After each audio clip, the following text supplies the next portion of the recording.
各位好，今日由我世紀21裕田地產David為大家介紹一個樓盤。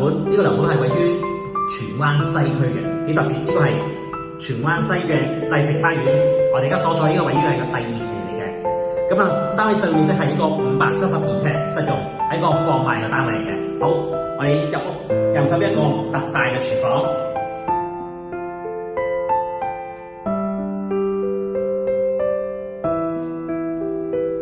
跟住有個客飯廳，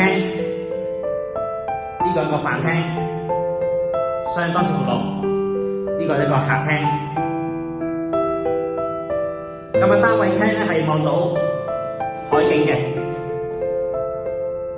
咁啊望到內園嘅層景啦。咁你望下一個洗手間、浴室啊，呢個係個3房1廁嘅單位嚟嘅，只有1個廁所。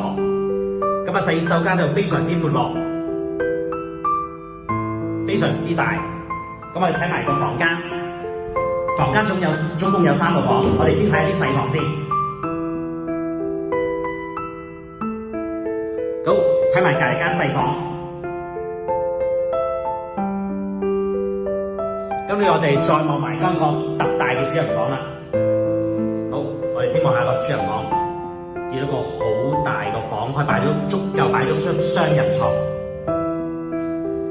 咁啊，主人房啲窗咧就多窗對流窗，同埋佢擺咗個入牆嘅衣櫃。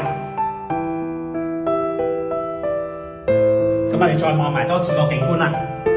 咁啊，主人房嘅景觀咧都係望到海景同埋裏邊嘅內園景嘅。